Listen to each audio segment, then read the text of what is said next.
Hai pemirsa TVRI Sport, bagaimana kabarnya hari ini? Semoga selalu dalam keadaan sehat dan pastinya semangat dong ya, karena Bincang Olahraga kembali hadir menjumpai Anda bersama saya Suarah Madina. Selama kurang lebih 60 menit ke depan kita akan membahas topik yang pastinya sangat menarik banget kali ini. Apakah pemirsa TVRI Sport sebelumnya sudah pernah mengetahui cabang olahraga petong? Nah, cabang olahraga petong ini ternyata asal mulanya itu berawal dari negara Prancis dan juga akhirnya berkembang di Indonesia dengan melalui berbagai pembinaan. Tentunya prestasi juga sering sekali diraih oleh Indonesia dalam event nasional maupun internasional. Nah, kali ini bagi pemirsa TVRI Sport yang nampaknya belum pernah tahu atau belum pernah mendengar, nah kita akan ngobrol-ngobrol nih bersama dengan narasumber yang kali ini sudah hadir dalam studio TVRI Sport. Langsung saja kita akan kenalan, hadir bersama kita di sini yaitu Sekjen PB FOPI, Bapak Inyoman Yamadiputra. Halo Pak Nyoman, Halo, salam sehat hari ini. Salam olahraga Jaya. Jaya, oke, semangat sekali ya Pak Nyoman. Terima kasih sudah hadir dalam Bincang Olahraga kali ini dan tentunya ditemani juga oleh Kabid Hubungan Luar Negeri yaitu Kolonel Andi Indarto. Halo Pak Andi, salam sehat. Salam sehat juga Mbak Dina. Salam olahraga. Salam olahraga. Jaya. Terima kasih sudah hadir dalam Bincang Olahraga Bapak-bapak dan ini sangat menarik sekali. Mungkin beberapa masyarakat masih belum mengetahui Pak apa sih sebenarnya cabang petong ini yang memang awal mulanya dari Prancis, lalu kenapa sih sampai hadir ke Indonesia dan ternyata juga nantinya akan dipersiapkan menuju ajang Pekan Olahraga Nasional ke-21 yang berlangsung di Aceh dan Sumatera Utara. Nah, kali ini kita akan ke Sekjen terlebih dahulu. Pak Nyoman, ini kalau terkait perkembangan pasti memang tidak mudah ya Pak ya, butuh proses yang panjang untuk bisa mengenalkan cabang petong ini kepada masyarakat Indonesia. Nah, tapi kalau terkait dengan sejarah Pak, bagaimana sih langkah awal kenapa Indonesia akhirnya mencoba untuk mengembangkan cabang olahraga ini? Terima kasih. Jadi untuk petong di Indonesia itu baru dimulai sejak 2011. Itu karena petong atau kalau kita Indonesiakan dulu kalau bahasa Prancisnya ya memang petong. Tapi kita sepakat waktu 2011 itu kita sebut dengan petang. Oh, petang. Nah, jadi versi Indonesia ya. kita versi Indonesia kan. Jadi petang ini 2011 itu dimulai didirikan itu karena officially di SEA Games. Waktu kita menjadi tuan rumah SEA Games. Jadi petang itu resmi dipertandingkan, maka padahal sebelumnya sejak 2005 itu petang sudah bertanding di SEA Games. Jadi, nah sehingga tapi di Indonesia baru kita mulai sejak 2011. Sebelum itu sesungguhnya ternyata setelah kita telusuri para ekspatriat itu sudah banyak main petang, tapi waktu itu kita nggak tahu itu apa gitu. Nah, officially 2011 itu dipertandingkan di SEA Games. Nah, itulah kita mulai bentuk Federasi Olahraga Petang Indonesia. Itu pertamanya kita bentuk dibentuk oleh Pak Caca, itu Pak Caca Isa Saleh itu beliau membentuk di Palembang karena waktu itu Jakarta Palembang SEA Games-nya Jakarta Palembang sehingga petang dipertandingkan di Palembang. Pertama kali dipertandingkan di sana langsung ada venue-nya yang bagus. Pak Caca mendirikan federasinya, kemudian setelah 2011 selesai SEA Games itu baru dikembangkan ke daerah-daerah lain. Berikutnya Bali, Jakarta, dan seterusnya. Sampai saat ini kita sudah ada di 31 provinsi. Baik, jadi memang perkembangan itu menyeluruh ya Pak ya, bisa dikatakan sudah sampai ke 31 provinsi. Ini kan berarti antusiasme dari masyarakat itu sendiri, baik yang muda maupun yang senior kayaknya sudah mulai mencintai gitu ya dari petang atau petong ini, karena bahasa Prancis gitu ya, agak susah jadi penyebutannya ya. Baik, Pak Andi, ini kan memang menarik sekali Pak kalau terkait luar negeri. Pasti Pak Andi mengetahui bagaimana sih sebenarnya perkembangan di Prancis kala itu dan memang nampaknya menjadi prestasi yang nantinya akan diikut sertakan juga nih Pak di ajang PON ke-21. Oke, baik, terima kasih Mbak Dina. Ya, seperti tadi disampaikan oleh Pak Yama ya, bahwa memang cabang olahraga ini asalnya dari Prancis, dulu dari kota La Ciotat ya, La Ciotat, itu di daerah selatan Prancis. Nah, memang petang sendiri itu kan bahasa asli Prancis itu dari pied tonke. Nah, pied itu kaki, tonke itu rapat. Nah, jadi di situ kaki rapat, dia akan melempar dengan bola. Dulu memang olahraga ini adalah olahraga tradisional, ya. Tetapi kan seiring dengan perkembangan waktu, dia sudah menjadi cabang olahraga yang internasional. Ya, memang sih untuk tingkatan Olimpiade belum dipertandingkan, tetapi untuk di ASEAN itu di SEA Games sudah mulai dipertandingkan dari tahun 2005. Kita sendiri berpartisipasi dari 2011. Nah itu di Prancis olahraga ini boleh dikatakan olahraga rakyat. Jadi hampir di setiap kota atau taman yang ada di Prancis itu pasti ada lapangan petang. Nah, petang ini berkembang sangat pesat tuh di Prancis Selatan sebetulnya. Prancis Selatan. Nah, tetapi di Prancis bagian lain pun mereka melakukan olahraga itu. Di Eropa sendiri olahraga ini sangat populer dan dipertandingkan juga, ada kejuaraan Eropa dan sebagainya. Tetapi saat ini Asia sebetulnya sudah mulai berbicara. Dibuktikan dengan beberapa kejuaraan dunia yang sudah dilaksanakan, itu ada negara-negara dari Asia, terutama negara dari ASEAN yang sudah menjadi juara. Baik. Ya.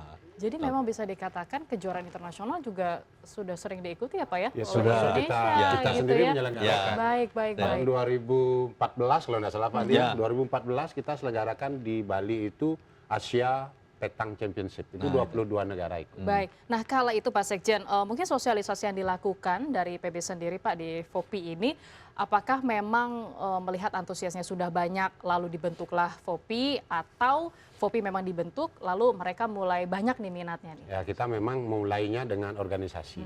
Sehingga 2011 dibentuk organisasinya. Nah ini yang kita tata berikutnya. Nah, untuk organisasinya yang akan mengembangkan. Nah itulah sebabnya kenapa di 2014 itu baru, bahkan di 2015 kita baru resmi menjadi anggota KONI Pusat. Jadi membutuhkan waktu hampir 4 tahun untuk mengembangkan organisasi, baru terus sosialisasi kepada masyarakat. Tapi sesungguhnya kita sudah sering mengikuti event-event internasional, event-event, dan kita menggelar event nasional juga. Jadi kita laksanakan di Bali itu internasional Asia. Asia itu 22 negara kita pernah. Kemudian sport tourism kita laksanakan.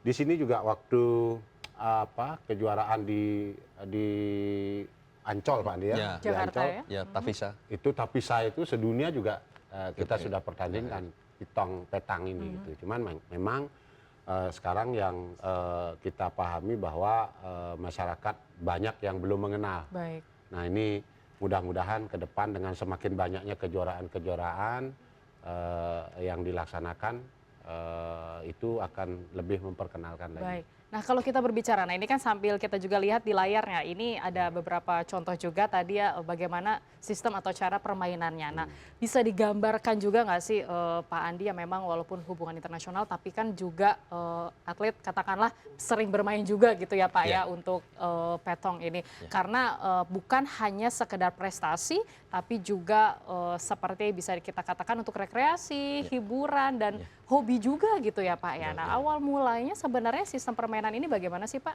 Akhirnya diperkenalkan juga di Indonesia? Oke, baik. Sebetulnya olahraga petang ini olahraga yang mudah dan olahraga yang murah. Ya. Mengapa? Karena kita bisa dimainkan dimanapun. Selama memang ada tempat yang boleh dibilang cukup, dalam artian lapangan petang ini kan tidak membutuhkan lahan yang terlalu luas. Jadi cukup dengan 4 kali 15 meter kita sudah bisa bermain. Nah, terus bentuk permainannya sendiri memang petang ini sangat bervariasi. Artinya banyak nomor yang bisa dipertandingkan. Itu bisa nomor single, bisa nomor double. Double itu ada double yang memang putra, double putri atau double mix. Terus ada juga triple. Triple itu mungkin ada triple putra, triple mix. Triple itu yang campuran 2 putra dengan 1 putri atau 2 putri 1 putra. Ada juga nomor shooting. Jadi kalau seandainya memang mereka hanya berdua, mereka bisa bermain single. Mereka berempat bisa bermain double, lebih dari Baik, itu. menarik Dan ya. dan memang olahraga ini bisa dilakukan oleh semua kalangan, baik anak-anak sampai orang tua, wanita maupun orang laki-laki. Dan di Perancis sendiri orang-orang yang sudah tua itu memang apa ya, karena memang olahraga mereka, jadi ya meskipun katakanlah pakai tongkat, cuaca dingin, sedang musim dingin, itu mereka tetap main olahraga itu gitu Baik, ya. jadi Karena segala momen dan juga segala kalangan Kalangan gitu ya bisa ikut bisa bermain. untuk belajar Iya. bermain dari petang atau Iya. petong ini. Baik, Iya. kita nanti akan kembali usai jeda, harus istirahat dulu sejenak, jangan kemana-mana, tetaplah bersama kami di Bincang Olahraga.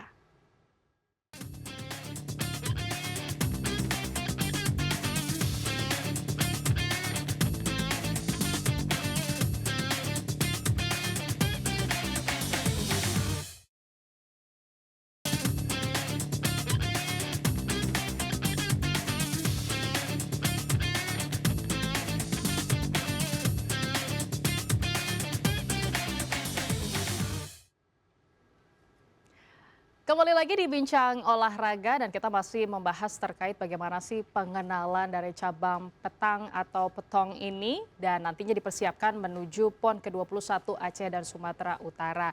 Nah, tadi ada hal yang menarik juga yang memang ternyata semua bisa ikutan, semua bisa mencoba untuk katakanlah memperkenalkan atau bahkan fokus nih dengan cabang petang ini. Nah, tapi Pak Sekjen, tentu ada pembinaan yang dilakukan Pak, baik itu di usia dini karena kan tidak mudah juga ya Pak ya untuk menjaring anak-anak muda karena kan memang pilihan cabang olahraga ini banyak banget dan apa yang dilakukan dari Sekjen sendiri mungkin bisa dikatakan seperti program nasional Pak untuk pembinaan di usia dininya. Kita gini, karena cabang olahraga petang ini sangat mudah dimainkan, sehingga logikanya orang anak-anak kita baru datang, kemudian kita kasih tahu caranya, ini ada bola 3 dan seterusnya, langsung main langsung bisa. Jadi tidak perlu secara khusus.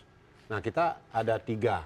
Jadi satu itu adalah olahraga petang sebagai sport, itu dia mengikuti regulasi tertentu. Nah, ini baru melalui program-program pelatihan, baik pelatihan tingkat daerah, termasuk pelatihan pelatnas.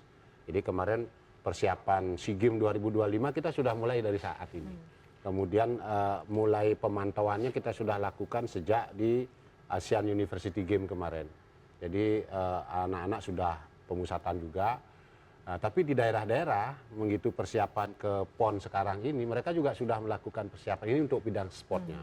Tapi kalau untuk rekreasinya, kita bisa anak-anak itu seperti cara kita di masing-masing daerah, itu kita undang mereka untuk datang ke lapangan atau di satu tempat, lalu kita perkenalkan cara mainnya, lalu mereka main. Ini masuk ke sekolah-sekolah juga nggak sih Pak? Sekolah-sekolah juga, ekstrakurikuler banyak, cenderung lebih banyak sekarang berkembang di kampus-kampus, terutama kampus-kampus olahraga. Ini sangat berkembang karena kita juga Pomnas di Aceh ya Pak ya. Pomnas di Aceh 2015 kalau tidak salah itu sudah pernah kita bertanding secara resmi antar mahasiswa. Ini ya memang secara umum kita ingin program kita ini untuk sekarang menyasar ke tingkat pelajar. Kita berharap nanti di Popnas itu dipertandingkan. Ini baru di Pomnas kemarin. Baik, jadi memang benar sekali ya harus juga diperkenalkan di sekolah-sekolah gitu ya, apalagi kan mereka terbiasa, mungkin bisa dikatakan mereka belum terbiasa gitu mendengarkan apa sih cabang petang ini, tapi ternyata mereka akhirnya minat dan balik lagi tadi Pak Ade juga menyampaikan kalau ini mudah dan murah gitu ya, jadi nggak perlu banyak-banyak tenaga lah katakanlah seperti itu. Nah tapi kan harus ada aturan permainan nih Pak, kalau berbicara di Perancis apakah sama dengan saat mereka masuk ke Indonesia? Karena kan biasanya gitu ya Pak, ada beberapa cabang olahraga juga yang katakanlah mengganti sedikit pola permainannya atau memang mengikuti atau ternyata juga mengupgrade yang ada di Indonesia ini Pak. Oke, baik Mbak. Jadi kalau untuk peraturan kita kan tetap mengacu ke federasi internasional. Jadi sama, aturannya sama ya. Baik itu dari perlengkapan yang dipergunakan maupun sistem pertandingan yang dipakai. Jadi kalau di petang itu kan kalau pertama dari perlengkapan dari lapangan seperti tadi kita sebutkan bahwa lapangan itu kan standar internasionalnya itu 4x15. Nah, setelah itu dari perlengkapannya. Perlengkapan itu nanti yang dibutuhkan itu ada circle atau lingkaran. Jadi lingkaran itu dipergunakan pada saat kita melempar bola. Jadi melempar bola kita harus di dalam lingkaran itu. Nah, itu sama, ukurannya sama semua. Terus setelah itu bola yang dipergunakan apabila dia pertandingan resmi, maka bola yang dipergunakan juga harus bola yang sudah punya lisensi dari Federasi Dunia. Memang itu kita selama ini masih mendatangkan dari negara luar, dalam hal ini Perancis. Terus ada juga bola target itu biasanya terbuat dari kayu. Itu pun ukurannya sudah ditentukan dan itu kita melaksanakan sesuai dengan aturan yang ada. Baik. Jadi memang petang ini bisa dilaksanakan di segala medan, di segala cuaca, sehingga kita tidak perlu mengupgrade atau mungkin katakanlah merubah secara ekstrim. Tapi memang ada beberapa pengembangan. Contoh, nomor yang selama ini di pertandingan secara resmi, itu kan ada 11, seperti tadi saya sebutkan.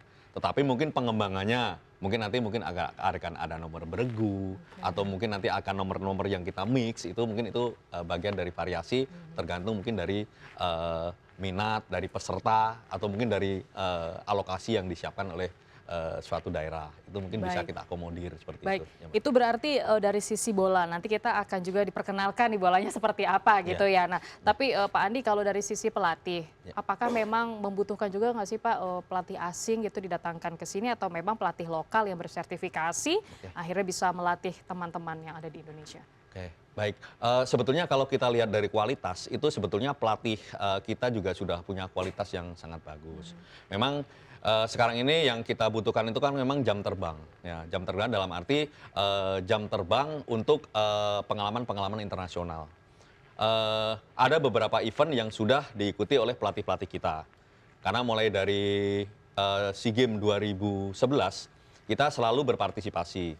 Di mana pelatih-pelatih kita sudah bisa melihat, bisa terjun secara langsung melihat event-event internasional.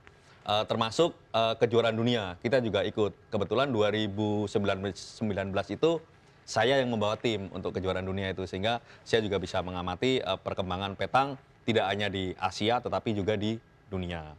Tetapi kalau secara kualitas, pelatih kita bagus, dan itu diakui. Karena terus terang, di kita ini saat ini memang sangat terbatas, terutama untuk yang kualifikasi level 2, itu kita baru ada 6. Dan kebetulan 6-6-nya ini lulusnya waktu di Perancis. Jadi ikut pelatihannya di Perancis. Nah, di situ kita betul-betul mendapatkan ilmu yang memang berasal dari negara petang itu sendiri. Ya. Berarti memang setidaknya bagaimana pelatih yang dari internasional datang dan tapi tidak kalah juga gitu ya dengan yang dari Indonesia. Katakanlah pelatih Indonesia juga punya kesempatan ya Pak ya. Betul. Untuk bisa katakanlah mengembangkan dari cabang petang ini. Nah tapi Pak Sekjen memang kan melihat bagaimana fasilitas katakanlah mungkin perlengkapan lalu juga pelatih ini kan sudah cukup baik Pak sejauh ini. Nah tapi kalau tantangan dari Sekjen sendiri Pak, apa sih sebenarnya yang masih mungkin dikhawatirkan dalam artian untuk menciptakan atlet yang baru ini dalam multi event kan tidak mudah juga ya Pak ya. Nah langkah apa yang dilakukan sejauh ini dari FOPI? Yang jelas pertama yang menjadi target kita adalah bagaimana petang ini bisa memiliki ajang kompetisi rutin baik di tingkat pelajar maupun di tingkat perguruan tinggi maupun di tingkat umum seperti PON, Popnas, Pomnas dan lain sebagainya. Nah sehingga ini akan menyebabkan anak-anak kita itu memiliki motivasi untuk melakukan latihan-latihan dan meningkatkan kualifikasi mereka. Jadi kalau tanpa kompetisi mereka tidak ada target untuk itu. Karena untuk bermain saja having fun itu hampir setiap hari. Kalau kita lihat anak-anak kita itu yang sudah bermain petang ini, mereka kayak apa namanya itu punya Passion? Persis, passion. Jadi kalau mereka sehari tidak pegang bola petang, itu ada yang kurang. Tapi untuk meningkatkan kompetensi mereka, biar kita bisa bersaing dengan negara-negara di luar, khususnya di Asia Tenggara. Ini kalau target kita yang terdekat, ini kan SEA Games tahun depan. Biar atlet kita bisa bersaing dengan Malaysia, dengan Thailand, dan lain sebagainya, itu kita harus memiliki kompetisi yang menjadi target evaluasi mereka. Karena kalau hanya untuk bermain, mereka pasti bermain. Iya. Tapi kalau untuk meningkatkan kompetensinya mereka harus memiliki kompetisi ini.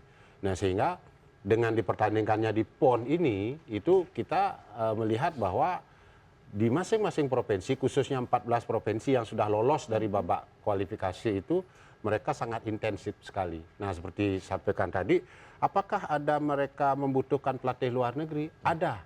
Yang memang mereka mau hire dari luar negeri untuk untuk meningkatkan kualifikasi di bidang itu.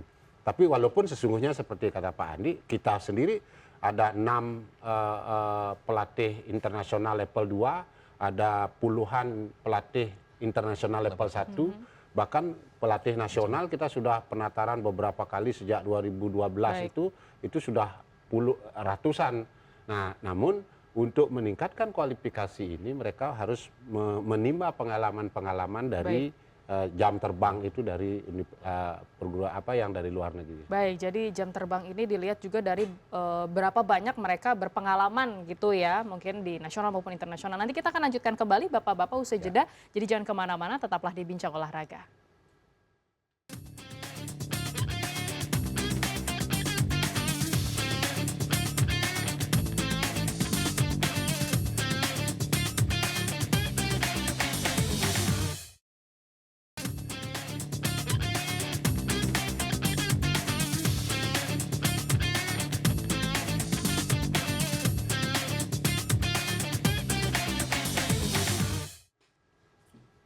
Cabang petang atau petong menuju Pekan Olahraga Nasional ke-21 Aceh dan Sumatera Utara nanti akan kita bahas, dan kali ini masih bersama dengan saya Suara Ahmadina di Bincang Olahraga. Nah, ini ada yang terlihat berbeda karena saya sudah memegang sebutannya bola ya Pak ya, bola besi ya. Kalau ini berarti bosi, oke, bosi ya, bola besi yang memang digunakan untuk bermain petang gitu ya, kita sebut versi Indonesia saja lah ya, agak susah. Nah, tapi ini ada yang menarik Pak, apakah memang menggunakan bola besi ini saja atau bisa dengan katakanlah bola dari bahan kayu misalnya atau dengan lainnya?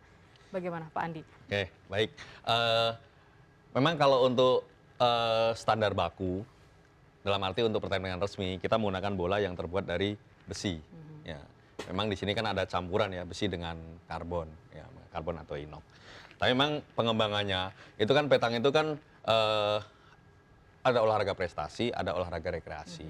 Nah, kalau untuk yang olahraga rekreasi, itu mungkin tidak hanya menggunakan bola besi, tapi juga ada bola yang terbuat dari kayu dan bola yang terbuat dari karet. Nah, itu bola dari karet terutama dipergunakan. Ini sejarahnya, jadi dulu pelaut-pelaut dari Perancis itu mereka pada saat mereka melaut itu kan bisa berbulan-bulan. Di sana mencari hiburan itu sulit, sehingga mereka ingin bermain petang, sehingga diciptakanlah bola karet, sehingga dia bisa bermain di geladak kapal itu. Tetapi kalau bola yang dipergunakan untuk pertandingan, itu adalah bola yang terbuat dari besi campuran dengan karbon ini. Bola ini itu ada beberapa ukuran, baik dari diameternya, ataupun dari berat bolanya. Nah, untuk diameternya itu mulai dari 71 mili ya sampai dengan 80. Nah, itu disesuaikan dengan maksudnya tangan masing-masing atau bagaimana? Ya, sesuaikan dengan karakter tangan masing-masing. Sedangkan berat bolanya itu antara 650 gram sampai 800 gram. Ya. Nah, ini berarti 680 ya. Nah, kalau ini beratnya 680. Ini diameternya 73. Ya, seperti itu. Nah, ini untuk sebagai awam Pak, katakanlah saya ingin mencoba nantinya ya untuk petang ini. Apa yang harus dipersiapkan dan harus dilakukan mungkin? Oke, baik. Yang disiapkan terutama untuk alat Mbak ya. Ya, kalau untuk alat itu tadi saya sampaikan itu ada circle itu lingkaran. Itu diameternya 50 cm. Itu dipergunakan pada saat kita akan melempar bola, kita harus melempar bola di dalam lingkaran itu. Setelah itu kita harus membawa bola kayu atau bola yang kecil itu akan kita lempar. Jaraknya antara 6 sampai 10. Itu nanti untuk target kita mendekatkan bola besi itu ke target itu. Ke kayu. Nah, seperti ini ya. Ya.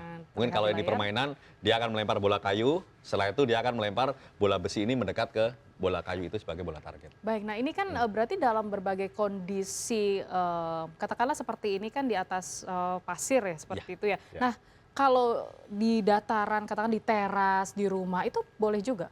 Ya sebetulnya boleh, hanya di teras ini kan permukaannya permukaan keras. Jadi kalau seandainya kita menggunakan bola seperti ini, mungkin akan rusak. Tetapi kalau dengan bola karet itu bisa.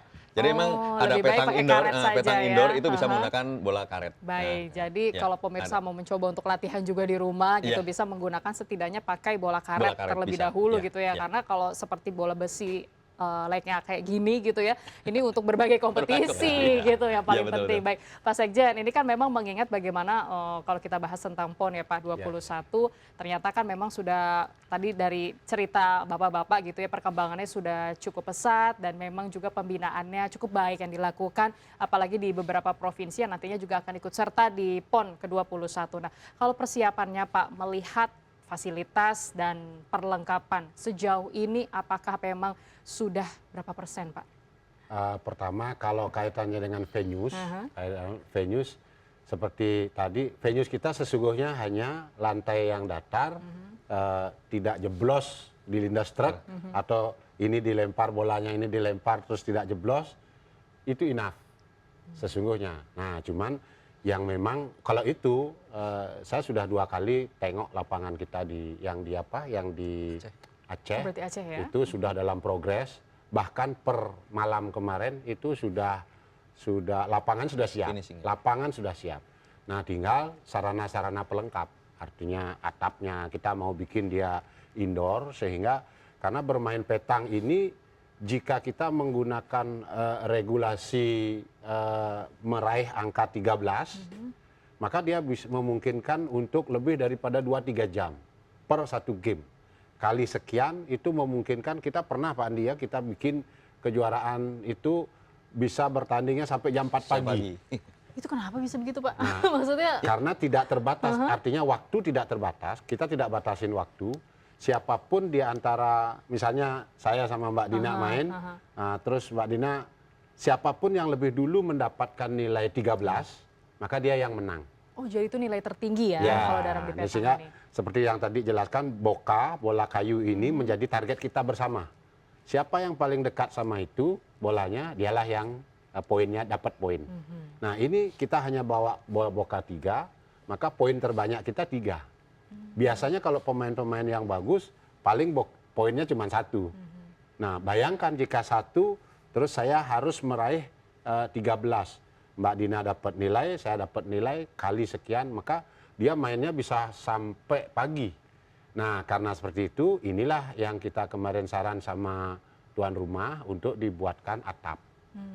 Sehingga atlet-atlet kita Takut hujan atau kondisi lain hujan, ya. panas atau apapun dia tetap bisa main. Tapi memang dalam regulasi, walaupun hujan tetap main. Kecuali bokanya mengambang. Nah kalau boka mengambang, permainan dihentikan. Tapi sebelum boka mengambang dia tetap boleh main walaupun hujan. Baik. Nah tapi kalau di PON pakainya bosi kan ya Pak? Ya, Ya, kita bersih. pakai karena itu pertandingan Pertandingan resmi, kita pakai bola besi, bahkan bola besi yang berstandar. Jadi yang ada seperti sampaikan tadi, yang ada Mereknya.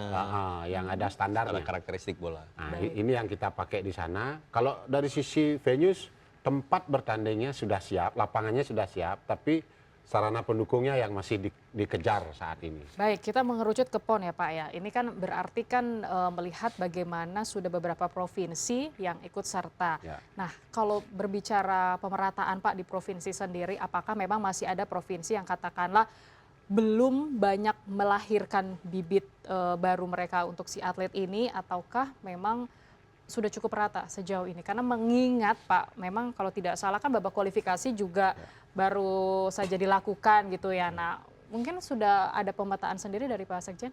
Sebenarnya kalau kualitas daripada atlet-atlet kita hampir merata. Merata. Maka di antara 31 provinsi yang ada Federasi Olahraga Petangnya, itu kemarin waktu prakualifikasi di Bali tahun lalu itu hampir 29, 30 semuanya ikut. Nah tapi memang karena keterbatasan kuota yang kita di PON, maka yang berhasil meloloskan hanya setengahnya. sebenarnya yang lainnya itu bukan masalah kualitasnya lebih rendah daripada yang lain, enggak. Lebih kuota ya. Nah, hanya karena dibatasin kuota. Buktinya kemarin waktu kejuaraan internasional di Surabaya, banyak atlet-atlet pemula yang bisa mengalahkan atlet-atlet yang sudah lolos PON dan lain sebagainya. Nah, itu kaitannya dengan seperti tadi bahwa ini bolanya kecil dan adil. Jadi seperti yang di lapangan itu ada batu dan lain sebagainya. Jadi belum tentu moodnya pada saat main ini karena petang ini sangat lengkap dengan bagaimana mengkondisikan fisik dan bagaimana mengkondisikan mental. Jadi filosofinya petang ini seseorang itu harus dalam kondisi yang seimbang mental dan fisiknya. Fisiknya cukup kuat daya tahannya, mentalnya cukup seimbang, tidak emosinya dan lain sebagainya. Ini itu yang hal-hal yang mempengaruhi prestasi itu lebih lanjut lagi. Makanya atlet-atlet kita tidak ada yang kurang bagus, tapi sesungguhnya kemarin karena kuota jadi ya kompetisinya terjadi. Jadi bisa dikatakan untuk bermain petang ini membutuhkan katakanlah stamina, fisik, dan juga ini sebenarnya harus bisa pintar-pintar mengatur strategi ya Pak. Nah, kuncinya di sana. Iya, kuncinya ngatur strategi, faktor, mengasah otak. Ini kayaknya harus benar-benar bisa, jadi nggak sembarangan walaupun memang mudah dan sepertinya murah. Sederhana. Iya, sepertinya sederhana, tapi nanti kita akan coba gitu ya hasilnya ini. Tapi kita harus jeda dulu sejenak, Bapak-Bapak, usai jeda jangan kemana-mana, tetaplah di Bincang Olahraga.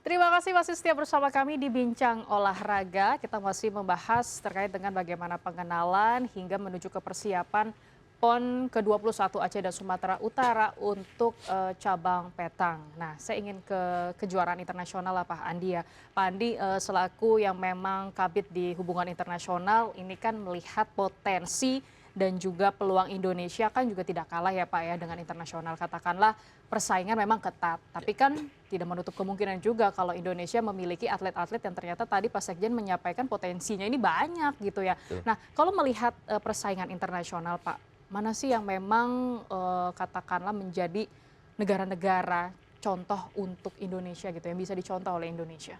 Oke, baik. Kalau dari segi prestasi, kalau kita melihat ke prestasi internasional, memang Perancis ya, karena memang mereka sudah mengenal petang lebih awal dan memang petang berasal dari mereka. Tetapi ini dari Eropa dulu. Kalau dari Eropa itu memang selain Perancis itu ada Spanyol. Ya, Spanyol juga kemarin ada juara dunia mixnya. Terus kalau berkiblat ke negara-negara ASEAN itu Thailand itu mereka juga kuat. Karena mereka juga punya juara dunia double mix.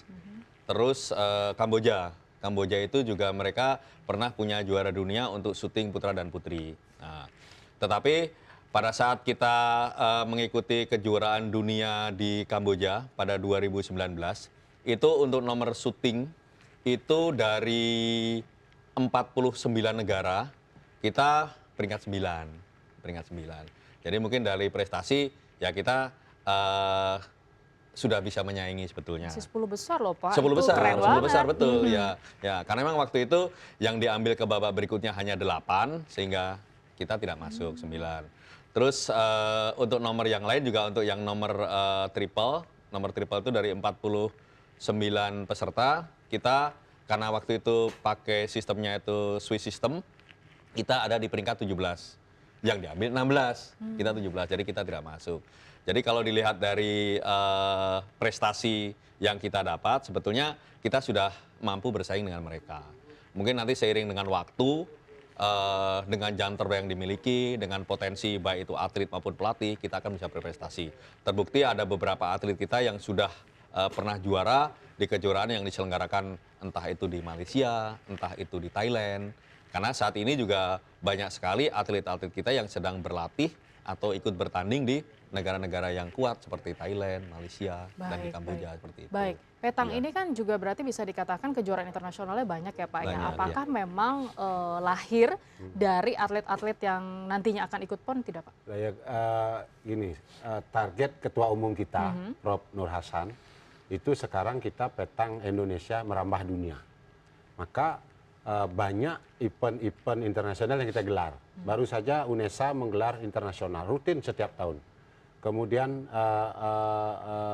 NTB, Unigma menggelar internasional. Dan masih banyak lagi, Undiksa akan bikin internasional. Dan karena kita ingin kompetisinya nasional, atlet-atlet kita merambah ke nasional. Ini yang kita targetkan sesuai dengan visinya daripada ketua umum kita. Nah, ini sebabnya kenapa kita lebih sering akan mengikuti event-event internasional untuk atlet-atlet kita. Dan siapa yang akan terpilih untuk itu, kita sudah memiliki sejak tahun lalu, per tahun ini kita sudah menggulirkan sistem untuk penilaian atlet. Jadi perankingan atlet. Kita sudah meranking atlet. Ada sekarang atlet nomor 1 kita dari Jambi. Jadi 1 sampai 100 sesuai dengan nilai-nilai yang kita, dan bahkan seperti sampaikan tadi bahwa Asian University Game, pertandingan resmi multi event antar pelajar antar mahasiswa se-Asia yang baru lalu di UNESA juga di Surabaya itu, kita sudah berhasil 1 emas, 1 perak, 3 perunggu. Ini atlet-atlet kita luar biasa sekali untuk mampu bersaing dengan yang lain. Tapi memang kita sadari bahwa kualifikasinya atau kemampuan atau pengalaman bertandingnya harus lebih ditingkatkan lagi. Jadi harus kita asah lagi lebih banyak strateginya. Nah, seperti tadi strateginya yang harus kita lebih tambah, bagaimana trik dan strategi untuk memenangkan sebuah pertandingan. Baik, jadi harus ada trik dan strategi. Nah, ini siapa yang bisa berbagi trik dan strategi nih? Karena memang kan tidak mudah ya untuk beberapa atlet. Ini kan karakternya beda-beda gitu ya Pak ya. Apalagi PR juga besar dari pelatih yang memang harus berlatih begitu krusial sekali. Apalagi nanti jelang PON ini kan sebenarnya melahirkan bibit-bibit baru juga nih untuk nantinya yang diikutsertakan ke internasional. Nah, kalau Pak Andi bagaimana mungkin bisa berkomentar untuk katakanlah persiapan mereka nanti dan juga apa sih sebenarnya yang harus benar-benar ditata nih strateginya? Oke, baik. Ya, jadi memang untuk strategi itu yang tadi disampaikan bahwa petang ini kan kelihatannya sederhana, tetapi strateginya itu sangat kompleks. Ya, mengapa? Karena dari berbagai aspek itu bisa kita membuat strategi. Ya, yang paling utama di dalam permainan petang ini adalah landing point. Ya, landing point itu di mana titik jatuh bola. Nah, kalau kaitannya dengan titik jatuh bola, itu kan karakter setiap lapangan itu kan berbeda. Mungkin dari satu lapangan yang ukuran 4x15 saja, itu setiap titik itu mungkin pantulannya berbeda-beda. Dan itu betul-betul harus diperhatikan oleh pemain. Nah, itu bagian dari strategi mereka. Nah, contoh, pemain kita ini, dia kalau seandainya dia di lapangan yang lunak, dia bagus. Karena dia mainnya lob atau semi lob. Nah, tetapi kalau di lapangan keras, dia kurang bagus. Berarti dia strateginya berubah. Terus nanti juga pada saat permainan. Permainan itu nanti mungkin akan dilihat lagi pada saat posisi bola di lapangan itu seperti apa sih? Nah, itu juga nanti akan mempengaruhi strategi. Terus bola yang dipegang oleh kita ini ada berapa sih? Itu bagian dari strategi. Terus bola yang dimiliki musuh itu ada berapa sih? Itu juga strategi. Terus kembali lagi kita lagi. Ini kalau yang kita punya, ini kan kalau di petang Mbak, itu kalau kita bermain double lah katakanlah itu kan ada pointer, ada shooter. Nah, itu juga kita lihat nih, ini bola yang kita punya ini tinggal berapa nih? Ini yang punya bola ini shooter atau pointer nih? Itu juga strateginya berbeda nih. Kalau betul. Terus kita lihat bola musuh. Bola musuh tinggal berapa bola nih? Oh, dia sekian bola. Terus yang pegang bola siapa nih? Shooternya atau pointernya nih? Itu juga strateginya berbeda. Terus belum nanti kalau kita lihat dari skor. Ini skornya sudah berapa ini? Itu nanti berpengaruh ke strategi. Terus kalau seandainya tadi disampaikan oleh Pak Yama kan, sekarang mungkin karena dengan poin itu kan waktunya tidak terhingga. Sehingga kita dengan sistem waktu. Misalnya waktunya 1 jam. Itu juga bagian dari strategi. Misalnya, wah waktunya sudah hampir habis nih. Nah, kita berarti cari poinnya kita harus banyak ini. Gimana caranya? Nah, itu juga. Jadi memang di lapangan ini sangat kompleks. Sehingga di situ selain fisik,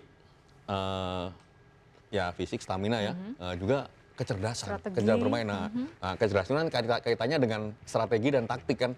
Nah, memang di situ ini olahraga sebetulnya, makanya kan kalau di Perancis itu mengapa olahraga ini orang sampai tua pun dia akan memaksakan diri untuk melakukan, karena memang biar otak dia itu terasa. Tetap berjalan Iya, juga gitu betul. ya. Ya olahraganya tidak terlalu berat tapi dia berpikir. Nah, Baik, itu baik. Nah, mungkin itu beberapa uniknya olahraga petang Aha, ini. baik. Mungkin beberapa pemirsa TVRI Sport yang melihat juga tadi tayangan gitu ya. Ya, sekedar melempar padahal mah itu juga tidak sembarangan Itu gitu dia, ya. Karena iya. memang mengatur strategi dan butuh berjam-jam untuk bisa bermain mendapatkan poin itu nampaknya juga katakanlah punya usaha Perlu penting strategi juga tersendiri, betul, gitu Mbak. ya. Iya. Nah, Itu faktor edukasinya. Ya. Jadi bahwa atlet-atlet petang atau orang-orang yang berlatih petang ini harus mengerti tentang jarak, mengerti tentang Karakter lapangan. karakter, Iya. mengerti tentang, nah itu yang berpikir, ini yang menyebabkan kecerdasan mereka terasa. Nah. Dengan latihan petang, anak-anak kita kecerdasannya terasa. Baik, baik. Nah lalu juga Pak, ini kan memang sebenarnya tadi beberapa strategi dan trik yang disampaikan Pak Andi kan juga nampaknya harus diintip juga nih oleh Pemprov gitu ya. Nah kalau dari Sekjen sendiri, sejauh ini Pak yang dilakukan oleh Pemprov untuk edukasi dan juga pemahaman kepada atletnya dijalani dengan baik tidak sih? Tapi usai jeda ya Pak ya, jangan kemana-mana. Kita akan rehat dulu sejenak, tetaplah di Bincang Olahraga.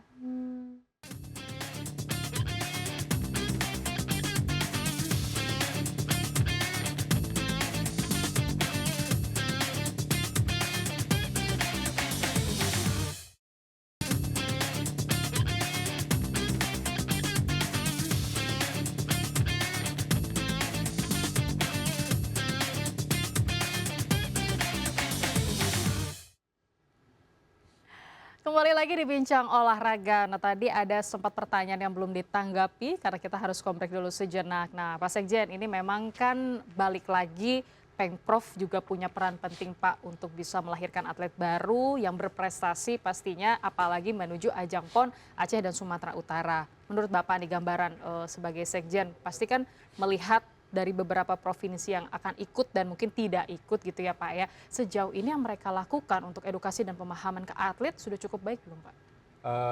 Dengan dipertandingkannya di PON ini, jadi Pemprov kita sudah barang tentu semuanya memiliki, karena ini baru pertama kali PON dipertandingkan di petang.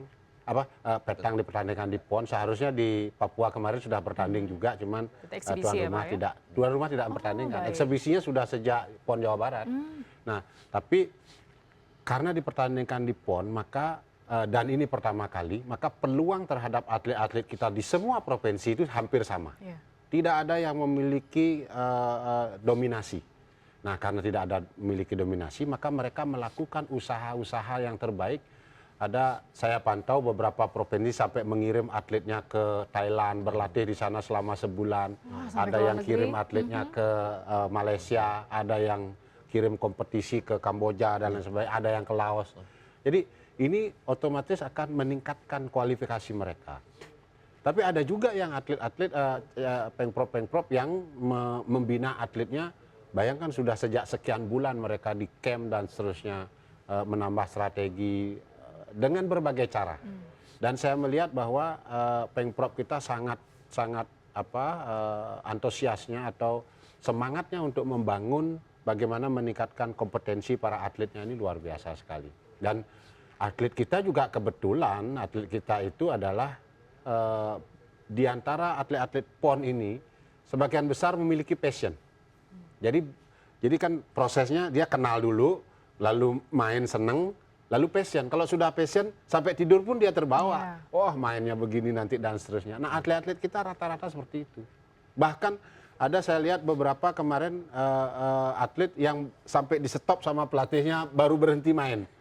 Jadi kalau nggak gitu dia main terus gitu. Enjoy kayaknya ya. Itu ini satu hal yang sangat menyenangkan bagi kita, membuat bagaimana optimisme kita ke depan bahwa kita akan memiliki tim-tim yang berskala internasional. Harapan kita sesuai dengan visinya Pak Ketua, itu harapan kita adalah suatu ketika seperti tadi kita memiliki juara dunianya dari Indonesia. Why not?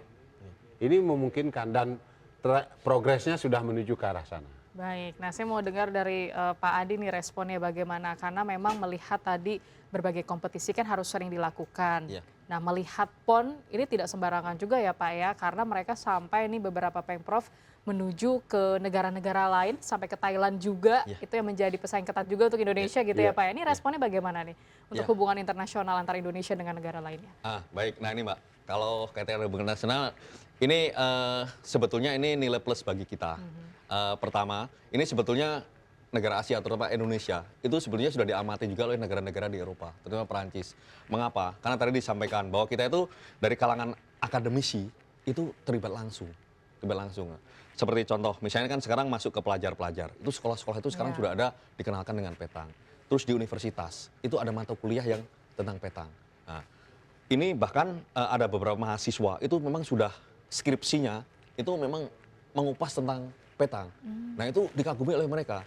Jadi mereka itu kalau seandainya ini apa ya kita konsisten dengan apa yang kita perbuat, itu mereka berasumsi bahwa nanti petang di Indonesia itu akan berkembang dengan sangat pesat.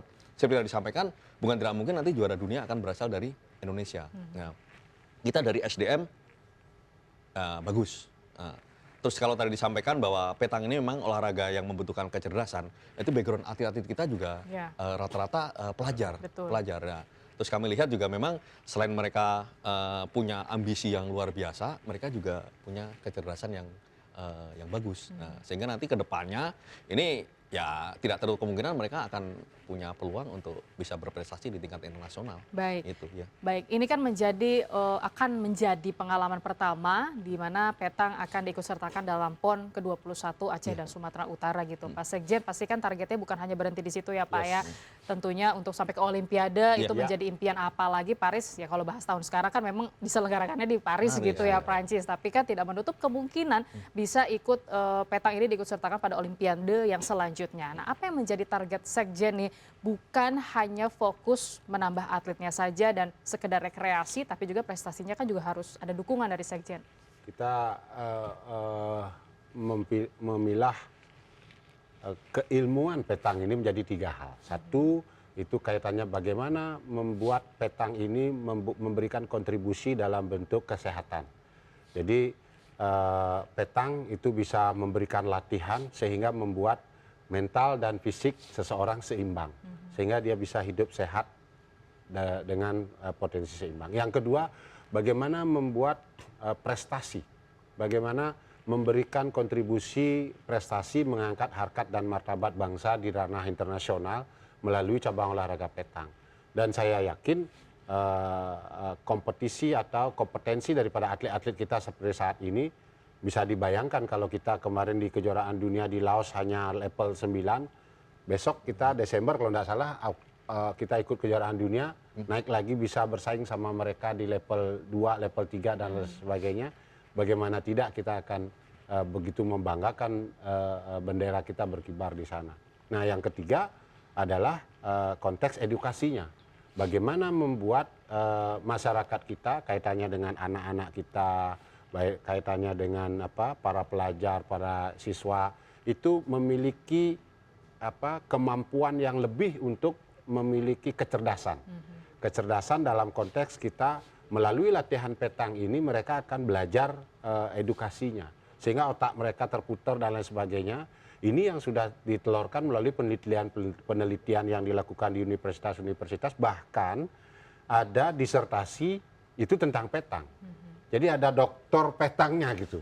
Nah ini akan melahirkan bagaimana petang ini memberikan kontribusi dalam konteks pembangunan SDM bangsa dan negara, termasuk memberikan kontribusi terhadap pembangunan itu. Baik, oke. Terakhir ya Pak Andi, singkat saja karena waktu kita sangat terbatas gitu ya. Apa yang menjadi pesan Pak Andi nih, bagaimana persaingan nasional maupun internasional bisa melahirkan prestasi yang lebih banyak lagi dan juga mempertahankan cabang petang ini di kancah internasional Pak? Silakan singkat saja. Ya baik, untuk kedepannya kita memang harus memperbanyak pertandingan-pertandingan yang lingkupnya internasional.